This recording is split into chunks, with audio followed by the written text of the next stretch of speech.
This is for entertainment only.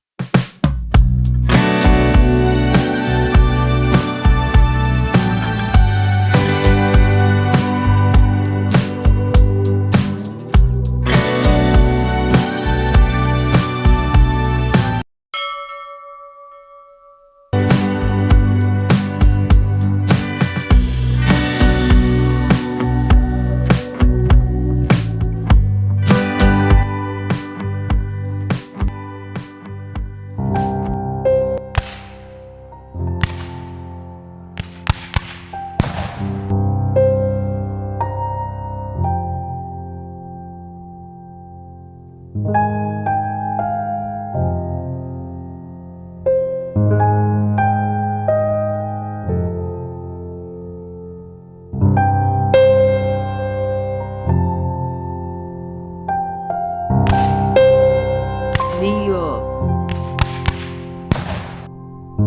Ang mga naging ganap sa buhay mo sa mga nagdaan ang magbibigay sa iyo ng kalinawan patungkol sa posible pang magyari sa iyong hinaharap.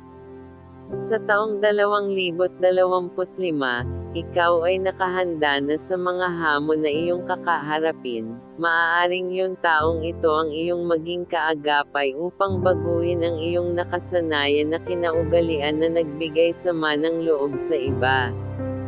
Dahil sa iyong pagiging positibo sa bawat ganap at mabilis na pagkilos upang maisaayos ang anumang problema na iyong kinakaharap, sa tulong ng araw na laging nakasubaybay sa iyo, ang iyong buhay sa darating na taon ay gaganda kasama ng pag-angat ng iyong pananalapi. Lahat ng taong nasa paligid mo ay sasang-ayon sa bawat itinakda mong mga desisyon na para din naman sa lahat. Magsisimula ka ng ayusin ang bawat bagay-bagay sa iyong buhay na hindi mo nabigyang pansin noon mga nakaraang taon. Kung ikaw naman ay may asawa, ang mga pangyayaring hindi maganda at hindi niyo pagkakaunawaan ng iyong partner at mga pagkukulang mo noong mga nakalipas na taon ay iyong aayusin ngayong taon at itatama upang makabawi at mabuo ang nararapat na pagmamahal na iyong ipupuno sa kanya. At kung ikaw naman ay single, ikaw ay nakatuon sa positibong kaganapan, katulad ng pag-enjoy kasama ang iyong mga kaibigan. Maaaring hindi ka muna naghahanap ng kalinga. Ang araw ang gagabay sa iyo upang mabigyan ka ng pagmamahal na nararapat para sa iyo.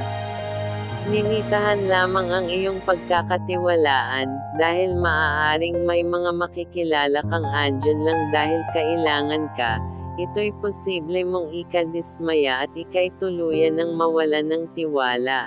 At iyong iwasan ang mga negatibong katauhan, dahil ito ang maaaring magturo sa iyo upang muling lumihis ng daan.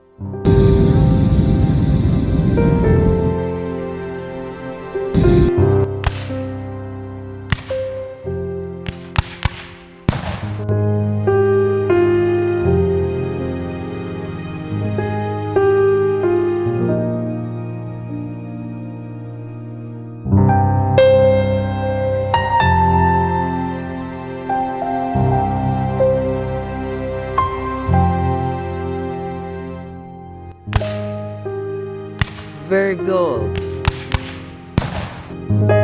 Sa kabila ng mga pinagdaraanan mo patungkol sa inyong pamilya, mananatiling kalmado ang iyong pananalapi sa tulong ng mundong iyong ginagalawan. Kahit nasa malayo ang umaalalay sa iyo, hindi ito nakakalimot sa responsibilidad nito sa iyo. Bilang kaagapay sa lahat ng iyong pangangailangan katulad ni Planet Mercury na malayong nagmamasid ngunit hindi ka nakakaligtaan. Kahit sa panahong negatibo na ang iyong pananaw dahil sa sakit na ipinaranas sa iyo, hindi ka kakalimutang paalalahanan ng mga positibong taong nasa paligid mo. At dahil ika'y likas na praktikal na tao, ang mga bagay-bagay ay madali mong nakakamit dahil na rin sa iyong pagiging masinop. Kung ikaw man ay may asawa, ang lahat ng pagsubok na inyong pagdadaanan ay mananatili na lamang sa nakaraan dahil pipiliin mong maging buo kahit sa kabila ng mga sakit at sama ng loob na pinaranas nito sa iyo. Kung ikaw naman ay single, lagi kang bukas upang magkaroon ng panibagong emosyon na magbibigay sa iyo ng saya. Konting paalala lamang, ingatan ang iyong mental health o kaisipan dahil maaaring ayos na lamang sa iyo ang bawat kaganapan ngunit hindi ng iyong isipan at puso. Maaaring ayaw mo na lamang ng gulo subalit ikaw ang nagdadala nito sa sarili mo.